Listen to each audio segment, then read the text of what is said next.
चींटियां इंसानों की तरह हैं। उन्हें भी साथ रहना पसंद है और वो दुनिया के हर कोने में मौजूद हैं। पर उनकी तादाद बहुत ज्यादा है। देखा जाए तो हर इंसान के मुकाबले इन 6 पैरों वाले जीवों की तादाद 25 लाख है। पर क्या हम उनसे कुछ सीख? ज्यादातर किस्म की चींटियां धरती के गर्म इलाकों में रहती हैं। यहाँ अमेज़न के रेन फॉरेस्ट में आपको सबसे छोटी चींटियां मिलेंगी और सबसे बड़ी भी।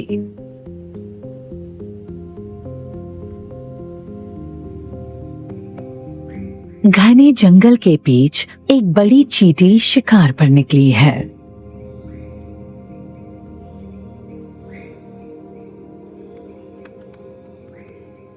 ये वो चींटी है जिससे इंसान भी बचकर रहते हैं। इस बुलेट एंड चींटी के डंक से बंदूक की गोली जैसा दर्द होता है, इसलिए इसे ये नाम मिला है। इस बड़ी प्रजाति की मजदूर चींटियां अकेले ही शिकार करती हैं और बहुत धीरे धीरे।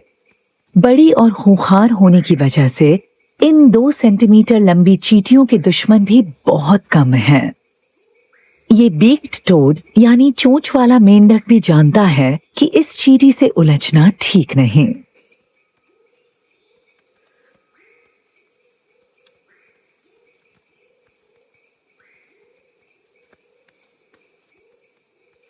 ज्यादातर चींटियों की तरह बुलेट एंड्स भी पेड़ पर चढ़ने में माहिर होती हैं। पेड़ों के ऊपरी हिस्सों से उलझी हुई बेलें और डालियां जमीन तक आती हैं और एक छोटे पेड़ के तने से रास्ता सीधा जमीन के अंदर उनके बिल तक जाता है।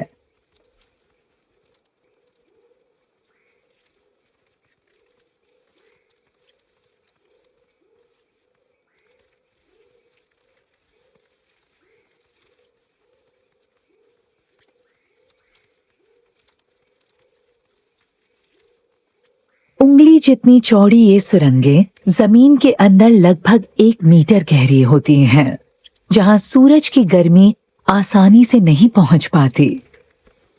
यहीं इन बुलेट एंड्स का खजाना छिपा होता है। पेड़ की जड़ों के पास बने बिल से रानी चींटी इस अंधेरी दुनिया पर राज करती है। अंडे, लार्वे और प्यूपे सब जमीन पर ही पड़े रहते हैं और पास ही सारी चींटियां शिकार को इकट्ठा करके उसके टुकड़े करती हैं। इनके ताकतवर जबड़े पल भर में किसी भी कीड़े के टुकड़े टुकड़े कर देते हैं। बुलेट एंड्स के अंडे यहाँ नीचे बिल्कुल सुरक्षित हैं और इनकी ब्रश जैसी जीभ उन्हें आराम से चाटकर साफ करने के काम आती है।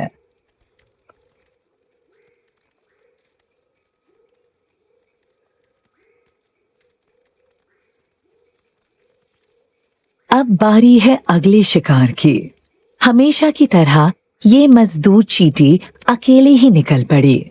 वो मौका मिलते ही हमला करने और डंक मारने के लिए तैयार है।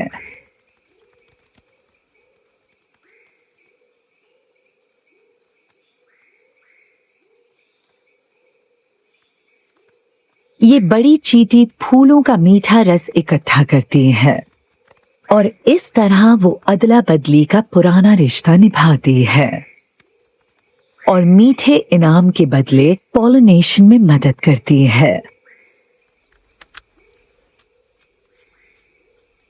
लेकिन सिर्फ फूलों के मीठे रस से कॉलोनी में पल रहे चींटियों के बच्चों का पेट नहीं भर सकता।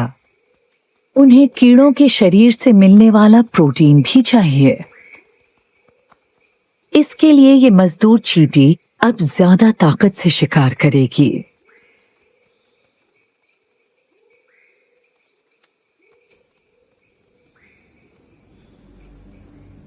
ये सुरक्षित बिल यानी चींटियों का बसेरा किसी शानदार इन्वेंशन से कम नहीं। ये कॉलोनी इन चींटियों के लिए सबसे जरूरी है, जहां से वो अपने इलाके की निगरानी और उसकी हिफाजत करती हैं। अमेज़न के इस जंगल में करीब 400 किस्म की चींटियां रहती हैं। जमीन के अंदर से लेकर पेड़ों के सबसे ऊपरी हिस्से तक हर जगह इनका बसेरा है।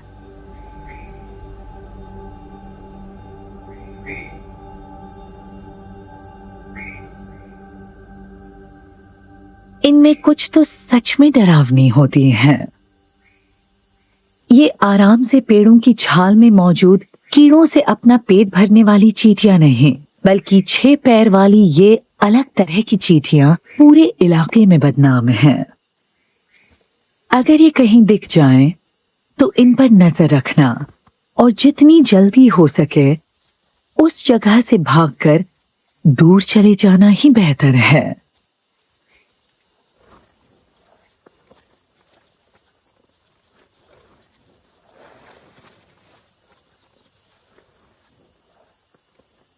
जब ये हजारों की तादाद में रेंगती हैं, तो वो आवाज कभी कभी दूर से सुनाई देती है।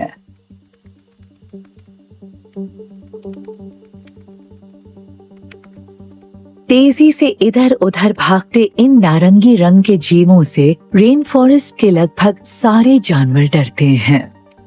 ये है आर्मी एंट्स।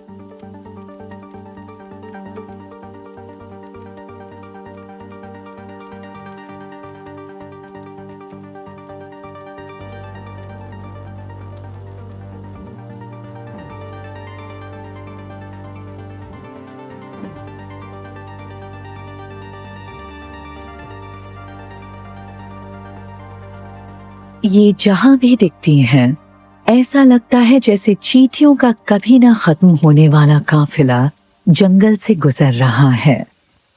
इस पूरे काफिले को गुजरने में 1 घंटा भी लग सकता है। ये हमेशा अपने बच्चों को साथ लेकर चलती हैं। आर्मी एंट्स किसी बिल में नहीं रहती, वो हमेशा चलती रहती हैं। ये चींटियां खाना बदोश होती हैं। बेहद मजबूत जबड़े वाली फीमेल सोल्जर्स इस काफिले की हिफाजत करती हैं और वो रास्ते में आने वाले दुश्मन पर बिना डरे हमले के लिए तैयार रहती हैं। पर कुछ जीवों को इनके आसपास रहना पसंद है। इन रोव बीटल्स की गंध बिल्कुल आर्मी एंट्स जैसी होती हैं और इसी वजह से चींटियां इन घुसपैठियों को पहचान नहीं पाती और वो इनका ख्याल रखती हैं और इनकी हिफाजत भी करती हैं। वहीं दूसरी ओर अमेज़न के बड़े सेंटिपीड का शरीर इतना सख्त होता है कि चींटियां भी उस पर हमला करने की हिम्मत नहीं करती। वो इस रुकावट के रास्ते से हटने तक बस ट्रैफिक जैम में इंतजार करती हैं। पर कभी कभी आर्मी एंट्स की रानी और उसके लार्वे को आराम की जरूरत होती है। तब ये चींटियां एक दूसरे से चिपक कर एक अस्थायी बसेरा तैयार करती हैं, जो बाहर से दिखने में बस एक ढेर जैसा लगता है, पर अंदर काम की हर चीज बिल्कुल सही जगह पर मौजूद होती है। देखा जाए तो ये आर्मी एंट्स भी पूरी तरह से बिना घर के नहीं रहती। यहीं वो अपना खाना जमा करती हैं। रोव बीटल्स यहीं आराम करते हैं और यहीं पर रानी अपने लार्वे के साथ सोती है। लेकिन तादाद के मामले में अमेज़न के इस जंगल में आर्मी एंट्स सबसे आगे नहीं हैं। यहाँ जंगल की जमीन पर लाखों बिल बनाने वाली एक और किस्म की चींटी भी मौजूद है।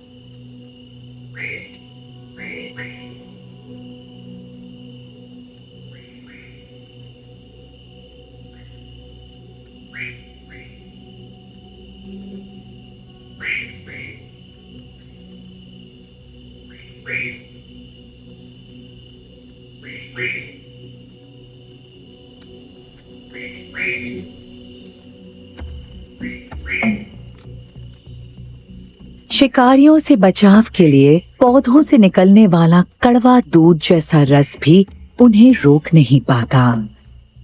ये लीफ कटर एंट्स पत्तों को काट काट कर अलग करती हैं। पत्तों पर मौजूद ग्लैंड्स, रोएं या कांटे भी इनका कुछ नहीं बिगाड़ पाते।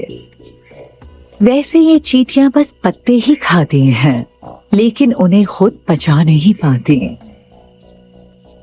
फिर भी वो बिना थके पत्तों के टुकड़े काटती रहती हैं। और उन्हें सिर पर उठाकर ले जाती हैं।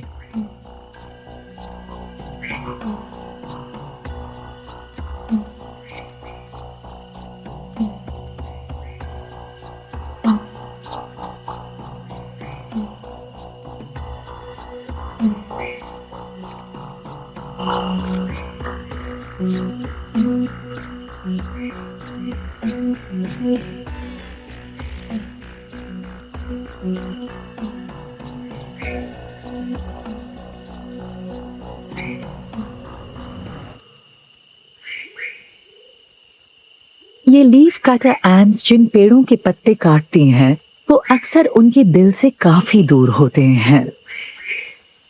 जमीन पर इनकी कतार किसी लंबे कन्वेयर बेल्ट जैसी दिखती है और ये हर दिन 100 किलो पत्ते ढो कर ले जाती हैं।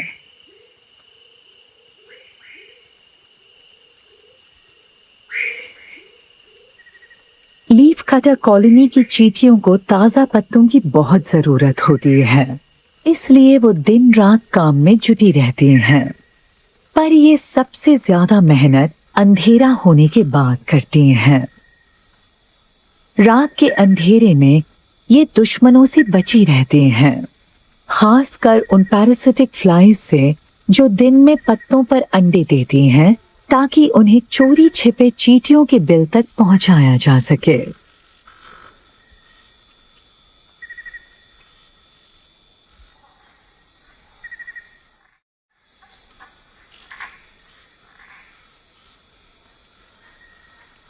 ये 100 मीटर के किसी हर्डल रेस से कम नहीं। पत्ते के हर टुकड़े का वजन चींटी के अपने वजन का आधा होता है। अगर कोई इंसान ऐसा करना चाहे तो उसे अपने सिर पर 6 बोलिंग बॉल्स उठाकर कई किलोमीटर चलना होगा।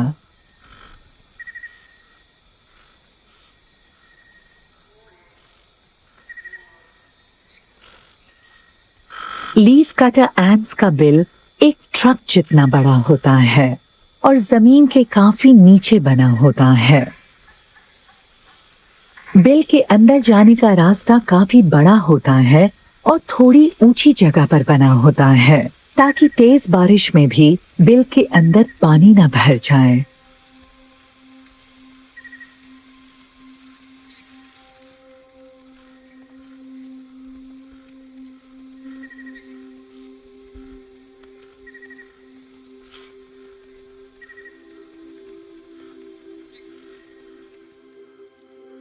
जमीन से करीब 2 मीटर की गहराई में इन लीफ कटर एंट्स का राज छिपा होता है।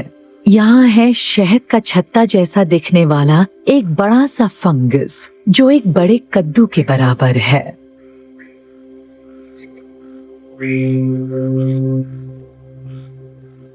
ये फंगस उन पत्तों के टुकड़ों के सहारे जिंदा रहता है जिन्हें चींटियां लाकर फंगस वेब के अंदर डाल देती हैं। बदले में चींटियां फंगस के छोटे छोटे हिस्सों को खाती हैं, जो उनके खाने का इकलौता जरिया है। उनकी ये तरकीब कमाल की है। वो किसी दूसरे जीव को पालती हैं, जो उनके लिए खाना तैयार करता है, जिससे नहीं खाने वाली चीज भी खाने लायक बन जाती है। ये दोनों के फायदे की बात है, जिसमें फंगस और चींटी एक दूसरे के सहारे जीते हैं।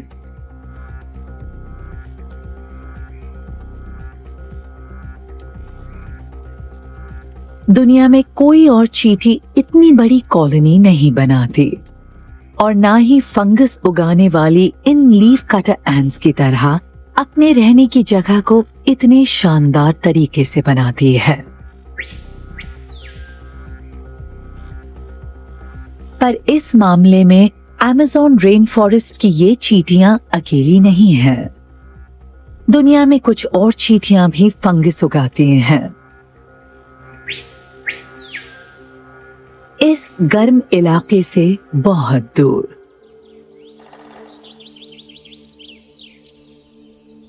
सेंट्रल यूरोप में चींटियां पेड़ों पर चढ़कर अपने फंगस के लिए खाना इकट्ठा करती हैं। ये जेट ब्लैक एंट्स एफिड्स के झुंड को पालती और इसकी हिफाजत करती हैं। बस एंटनी को जरा सा हिलाते ही एफिड्स मीठे रस की बूंदें बाहर निकालने लगते हैं।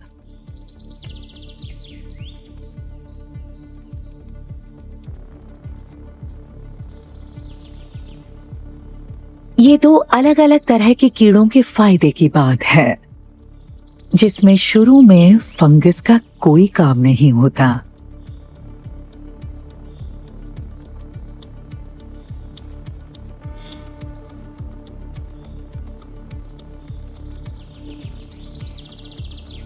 पेट पूरी तरह से भर जाने के बाद ये जेट ब्लैक एंट्स नीचे जमीन की तरफ उतरना शुरू करती हैं। लीफ कटर एंट्स की तरह इन्हें भी अपने बिल तक का सफर तय करना पड़ता है। अक्सर इनका बसेरा किसी खोखले पेड़ के अंदर होता है।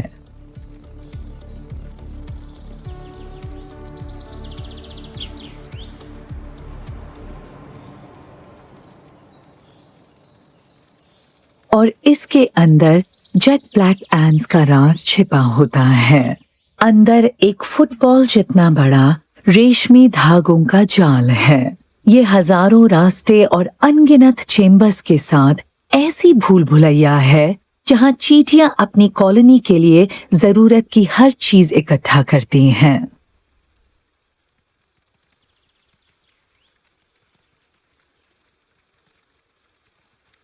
इसकी बुनियाद चबाई हुई बेजान लकड़ी पर टिकी है, जिसमें जिंदा फंगल टिश्यूज भी मौजूद होते हैं। ये जेट ब्लैक एंट्स एफिड्स से मिले मीठे रस से इस फंगस का पेट भरती हैं। ये फंगस धीरे धीरे बढ़ता है, जिससे चींटियों के बसेरे को भी सही आकार और मजबूती मिलती है। यहाँ भी फंगस और चींटी दोनों को एक दूसरे से फायदा मिलता है।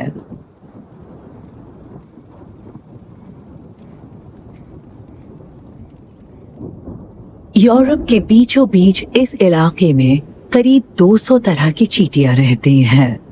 उनमें हर एक के पास अपनी खास जिंदा रहने की काबिलियत है।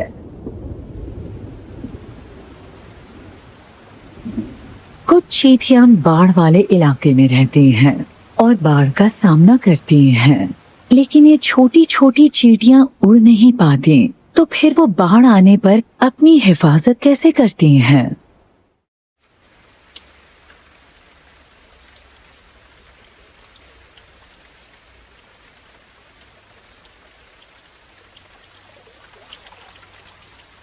रेड एंट्स तुरंत खतरे को भांप लेती हैं कि जमीन के अंदर मौजूद उनका बसेरा बाढ़ के पानी में डूबने वाला है। वो बाहर निकलकर रानी चींटी के साथ साथ अंडों और लार्वे को लेकर एक दूसरे से चिपक जाती हैं। हर चींटी कई घंटों तक पानी के अंदर रह सकती है। फिर ये चींटियां बारी बारी से अपनी जगह बदलती हैं ताकि वो लंबे समय तक बारिश का सामना कर सकें। सब साथ मिलकर एक दूसरे की जान बचाते हैं।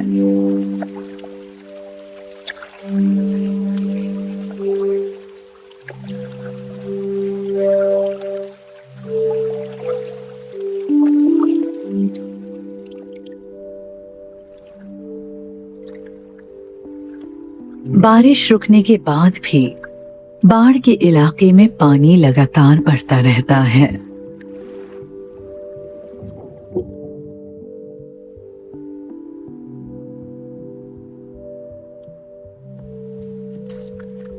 फिर छोटी छोटी जिंदा चींटियों की ये नाव पानी के ऊपर तब तक तैरती नजर आती है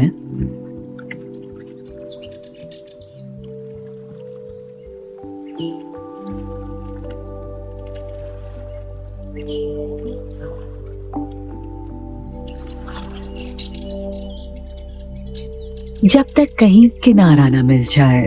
तब ये रेड एंट्स अपने मुश्किल सफर के बाद कुछ वक्त के लिए जमीन पर थोड़ा आराम करती हैं।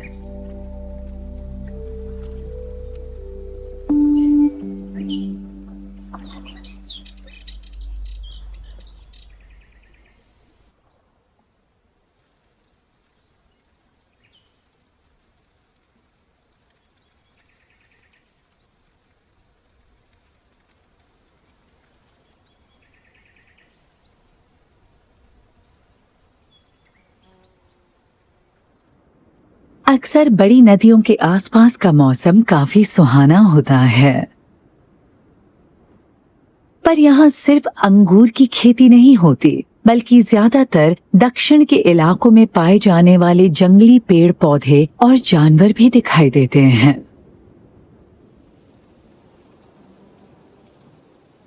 ये अनोखी चींटियां उन्हीं में से एक है जिनका खाना भी काफी अलग है।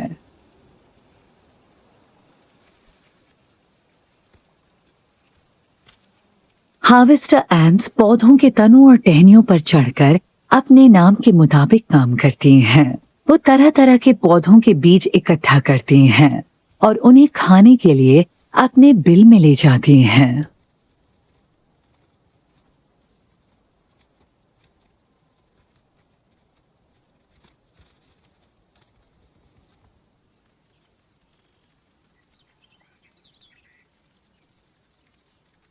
मजदूर चींटियां चारों तरफ से अलग अलग तरह के बीज लाती हैं। खासकर स्टार्च वाले घास के बीज उन्हें बहुत पसंद हैं। चेरी की गुठलियां भी इन चींटियों का खाना है। ये बात फिर से सही साबित होती है कि चींटियां अपने शरीर से 40 गुना भारी वजन उठा सकती हैं और वो दुनिया के सबसे ताकतवर जीवों में से एक हैं।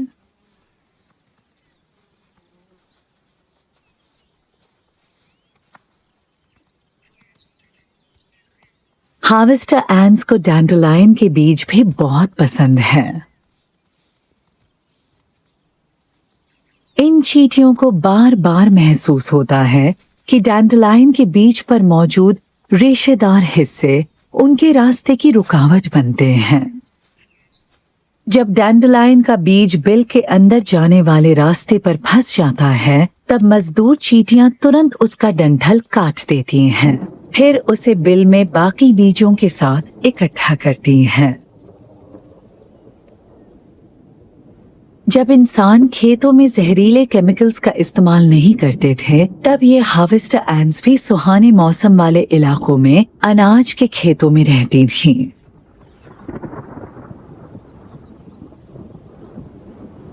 अगर ऐसे खेत मैदानी इलाके में हो, तो वहाँ मौसम बदलते ही हालात मुश्किल होने का खतरा रहता है। हमेशा की तरह इन छोटे जीवों को ही सबसे ज्यादा नुकसान उठाना पड़ता है।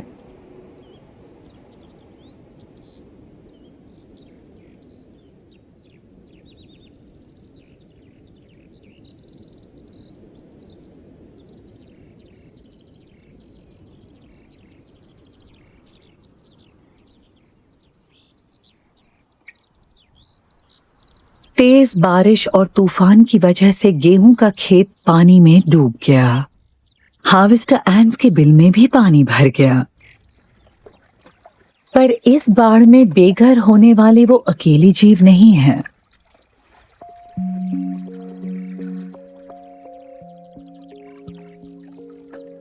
हार्वेस्टर एंट्स ने पॉपी के पत्ते का सहारा लेकर खुद को बचा लिया। ये लाल चींटियों की तरह तैर नहीं पाती, लेकिन उन्हें इस नाव का इस्तेमाल करना आता है।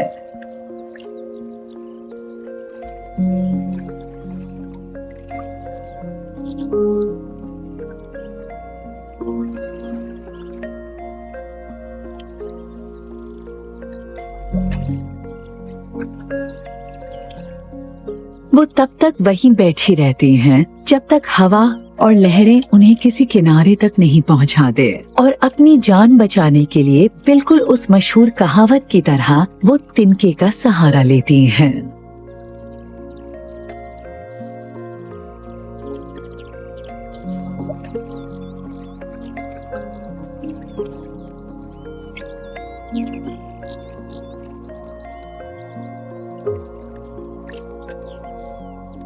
उनकी फैमिली की सबसे खास मेंबर रानी भी बच जाती है।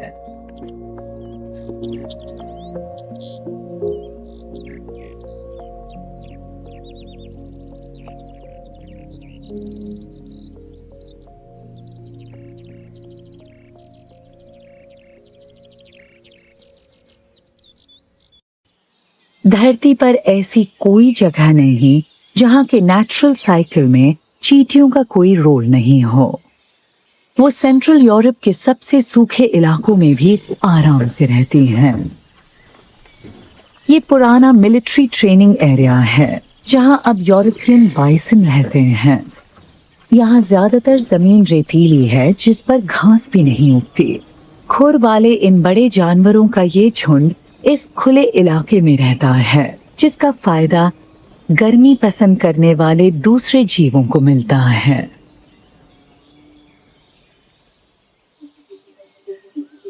पुरानी मिलिट्री बिल्डिंग्स के खंडहर अब जीवों के लिए प्रजनन और आराम करने की जगह बन गए हैं। एक पुराने बंकर के पास रेत में बहुत से अजीब गड्ढे दिखाई देते हैं। इनमें रेत भरने और गड्ढे फिर बनने का सिलसिला जारी रहता है।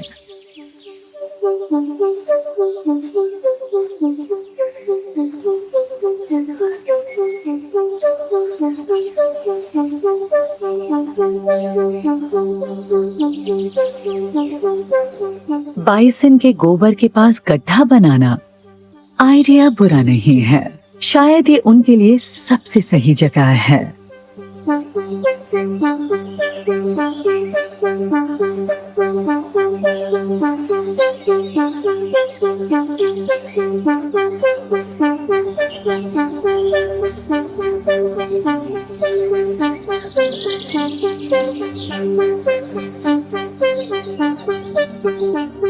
ये गड्ढा एंटलाइन ने बनाया है, जो एक शिकारी कीड़े का लावा है।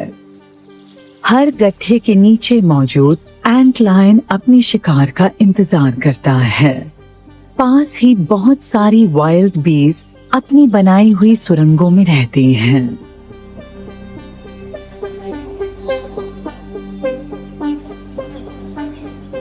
जहां लगातार नई जिंदगियां जन्म लेती हैं, वहां मौतें भी होती हैं। इसलिए रेतीली जमीन पर गश्त लगाना इन सैंड एंट्स के लिए फायदेमंद है। इस मजदूर चींटी को किसी चीज की गंध मिली है और वो उस जगह का मुआयना कर रही है। एंटलाइन ये मौका छोड़ने वाली नहीं।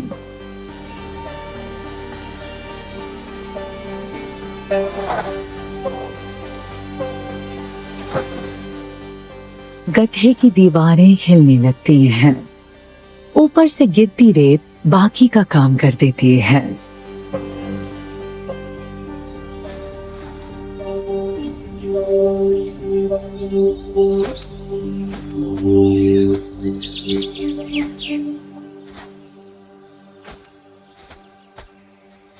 अब इस चींटी का बचना नामुमकिन है।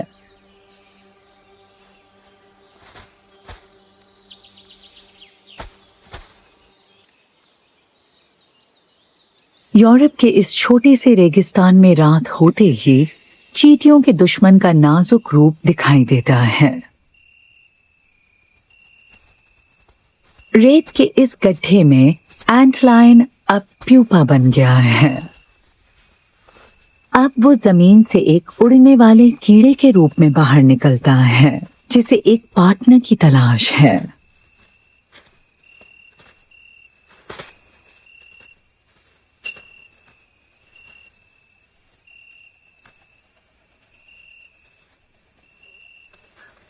पहले उसके पंखों का सूखना और सख्त होना जरूरी है।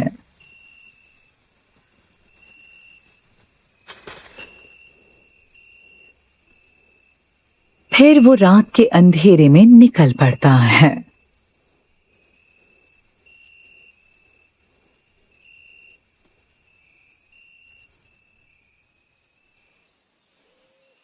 बाइसन वाले इस रेतीले इलाके के पीछे ओक यानी शाहबलूत का जंगल है।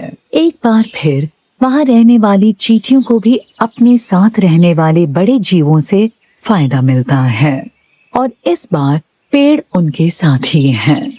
ओक के पेड़। गर्मियों के आखिर में पेड़ों से फल नीचे गिरते हैं। चींटियों के लिए इनमें से कुछ एकॉन्स बेहद खास होते हैं।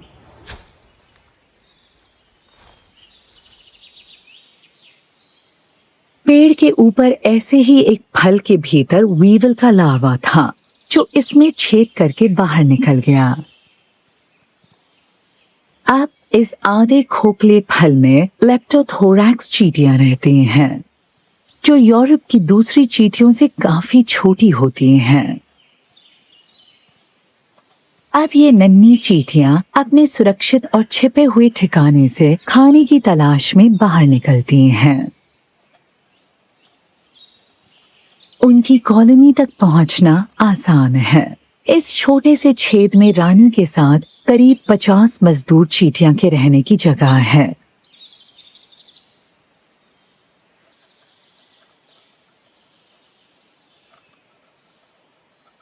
ओक के जंगल में पेड़ों का रस चूसने वाले एफिड से टपकने वाला मीठा रस उन्हें एनर्जी देता है।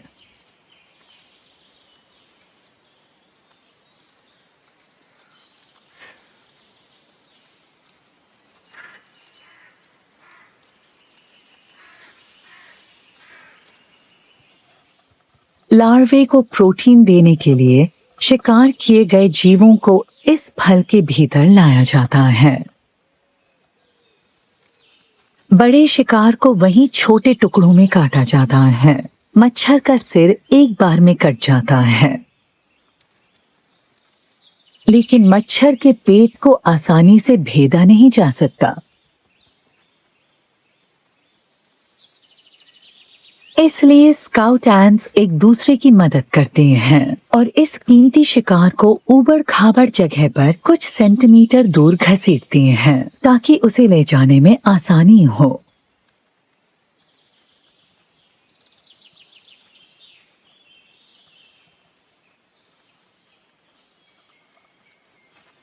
आखिरकार मच्छर को अंदर पहुंचा दिया जाता है।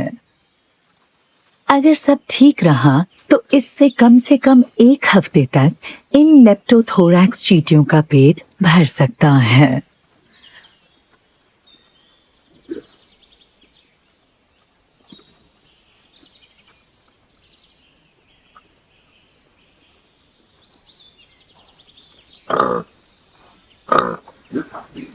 जब ओक के फल खाने वाले ये जानवर जंगल में इधर उधर घूमते हैं, तब इन छोटी चींटियों की किस्मत ही उनकी कॉलोनी को बचा सकती है।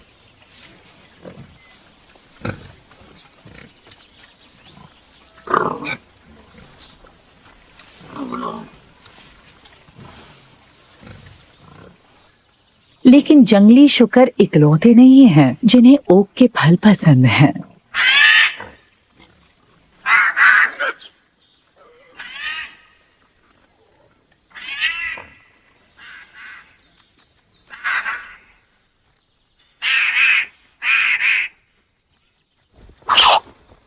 अगर किसी फल में चींटियों का बसेरा हो तो गिलहरी उसे पसंद नहीं करती। वहीं जे पक्षी को बस एक नजर में पता चल जाता है कि बिना चींटियों वाला कोई दूसरा फल शायद उसके लिए ज्यादा बेहतर होगा।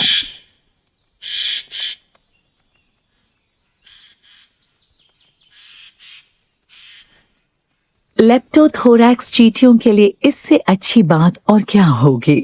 लेकिन अब बेघर होने के बाद उन्हें रहने के लिए एक नई जगह ढूंढनी होगी।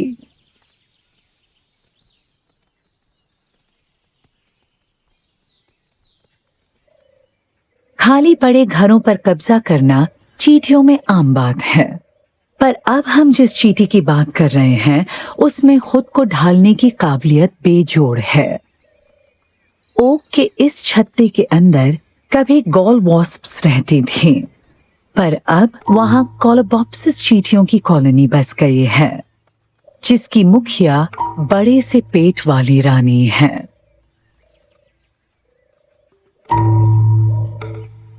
उसके कुछ डिसेंडेंट्स के सिर की बनावट अनोखी होती है। इन सैनिक चींटियों का माथा सपाट और मजबूत होता है और इनका काम भी बहुत खास है। वो बाउंसर बनने के लिए ही पैदा हुई हैं। वो अपने सिर के प्लेट को छोटे से बिल के अंदर आने वाले रास्ते में फंसा कर रखती हैं।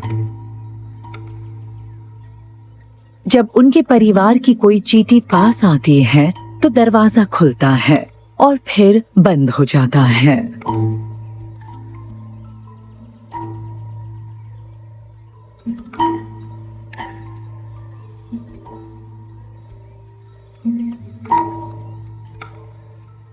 जब उस परिवार से किसी चींटी को बाहर निकलना हो तो ये पहरेदार एक तरफ हट जाती है।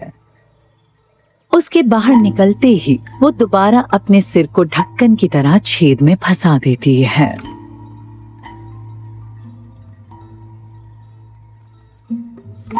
लेकिन कोई दुश्मन चींटी करीब आने की कोशिश करे तो ये पहरेदार चींटी अपनी जगह नहीं छोड़ती।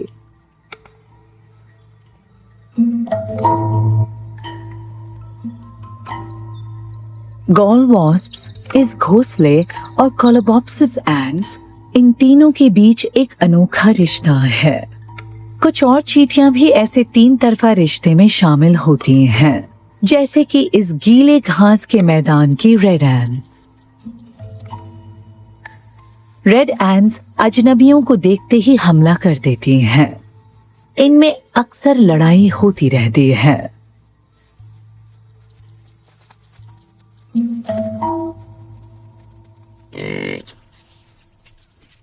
वाटर बफेलो इस गीले मैदान में चरती हैं।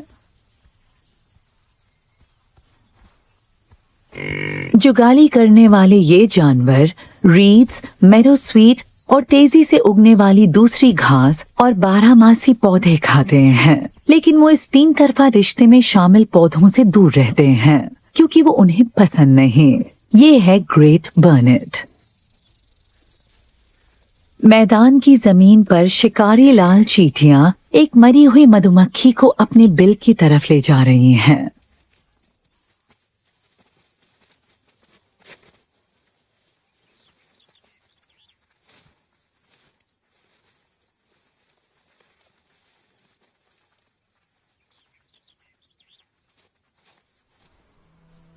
वहीं दूसरी ओर एक नायाब तितली ग्रेट बर्नेट के फूलों पर धूप सेकते हुए प्रजनन कर रही है। ये है डस्की लार्ज ब्लू।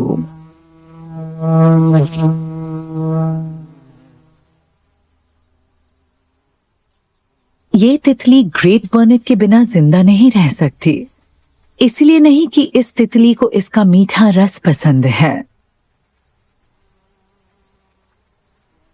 बल्कि इसलिए क्योंकि ये ग्रेट बर्नेट की कच्ची कलियों पर ही अपने अंडे देती है। उधर जमीन पर लाल चींटियां शिकार की तलाश में हैं। ऊपर गोल्फ की छोटी गेंदों की तरह दिखने वाले तितलियों के ढेर सारे अंडे कलियों से चिपके हुए हैं। अंडों से डस्की लार्ज ब्लू कैटरपिलर्स के बाहर निकलने के बाद वो सबसे पहले अंडे के छिलके खाते हैं। फिर वो ग्रेट बर्नेट फूल के अंदर अपना पेट भरते हैं।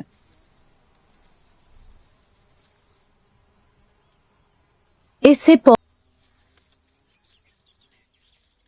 फूल के अंदर लगभग 2 हफ्ते बिताने के बाद कैटरपिलर्स नीचे उतरने के लिए एक धागे का सहारा लेते हैं। नीचे चींटियां पहले से ही इंतजार में बैठी हैं।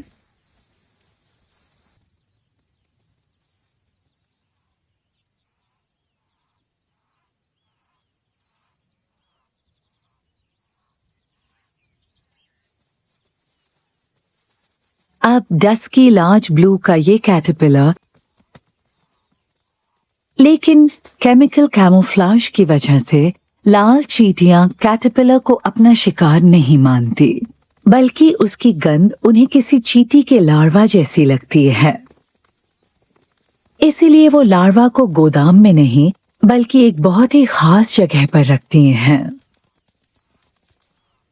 वो उन्हें अपने ही लार्वा के बीच शामिल कर देती हैं। यहाँ वो इस बहरूपी की देखभाल करती हैं, जो जल्द ही बाकी सभी से कहीं ज्यादा बड़ा हो जाता है। ये शातिर कैटरपिलर बड़े आराम से यहाँ रहता है और वो महीनों तक इन चींटियों का लार्वा खाकर बड़ा होता है और किसी को जरा भी शक नहीं होता। फिर एक वक्त आता है जब वो प्यूपा में बदल जाता है और 1 साल बाद पूरी तरह से बड़ी डस्की लार्ज ब्लू तितली चींटियों के उस बिल से बाहर निकलती है।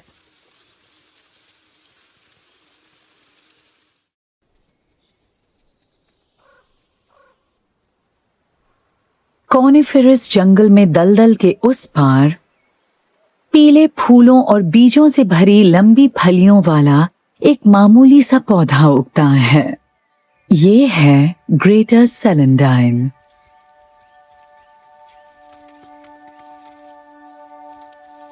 इन फलियों के पकने के बाद वो पूरी तरह से नीचे नहीं गिरती, बल्कि अचानक फटकर बीजों को इधर उधर बिखेर देती हैं। हर बीज में एक सफेद हिस्सा होता है जिसका बस एक ही काम है। ये सिर्फ चींटियों को लुभाने के लिए बनी है, जो बीज को जंगल में ले जाती हैं और फिर बस उस सफेद वाले हिस्से को खाकर बीजों को कहीं भी गिरा देती हैं। इस तरह चींटियां इस पौधे को फैलाते हैं और उस उबड़ खाबड़ मैदान में उगने वाले कई दूसरे पौधे भी इसी तरकीब का इस्तेमाल करते हैं। यहाँ दुनिया में अलग अलग तरह की चींटियों की सबसे बड़ी आबादी बसी है। अमेज़न के जंगलों में नहीं, बल्कि यूरोप के बीचों बीच मौजूद इस इलाके में चींटियों की लगभग 7 कॉलोनीज में 15 करोड़ से ज्यादा मजदूर चींटियां मिलजुल कर एक साथ रहती हैं। घास के हर टीले में येलो मेडो चींटियों की एक कॉलोनी है। चींटियों की इन कॉलोनीज की रानियां आपस में करीबी रिश्तेदार हैं, लेकिन उनमें से हर एक रानी चींटी अपने अपने इलाके पर राज करती है। चींटी के टीलों के ऊपर ढीली मिट्टी में पनपने वाली जड़ी बूटियां और घास उगाती है। टीले के अंदरूनी हिस्से में स्विस चीज की तरह अनगिनत छेद होते हैं।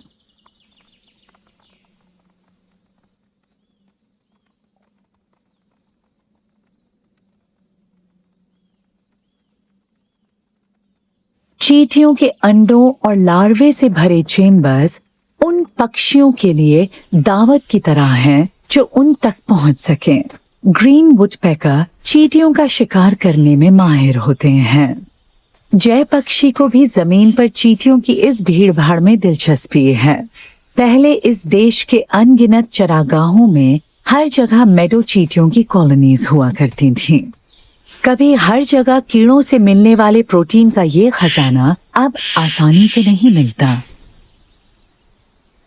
चरागाहों का खत्म होना इस तरह के कीड़ों के खत्म होने की एक बड़ी वजह है। इसका असर चींटियों पर भी पड़ता है, जो हमारी कुदरती दुनिया में बहुत काम आती हैं। पौधों को फैलाने के अलावा दूसरे कामों में भी इनका बहुत महत्व है।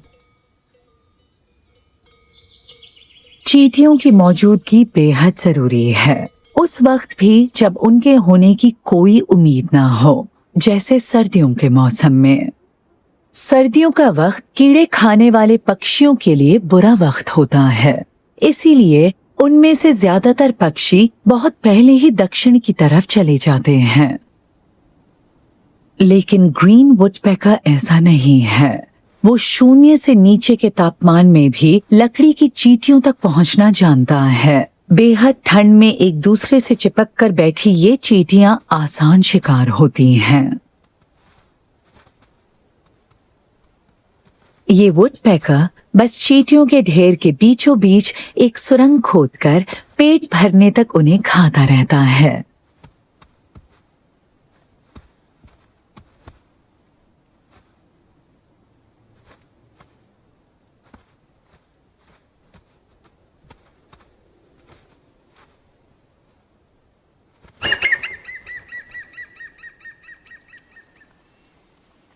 नए साल की शुरुआत होती है और अब लकड़ी वाली चींटियों के जंगल में बर्फ धीरे धीरे पिघलने लगी है। ग्रीन वुडपेकर ने चींटियों के टीले पर अपने निशान छोड़ दिए हैं। अब चींटियों को जल्द से जल्द इसकी मरम्मत करनी होगी।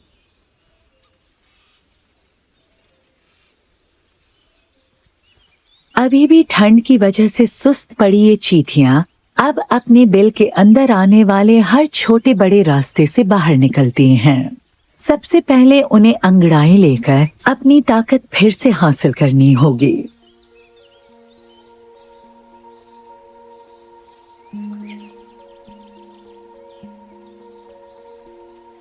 फिर वो वसंत के महीने में खिली धूप में खुद को गर्म करती हैं।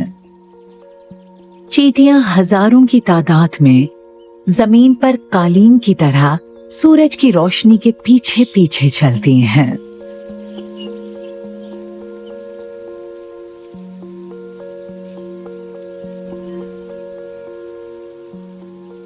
गर्माहट मिलते ही ये चींटियां अंदर की तरफ भागती हैं। वहां अपनी गर्माहट छोड़ती हैं, फिर बाहर आती हैं और दोबारा धूप सेकने लगती हैं।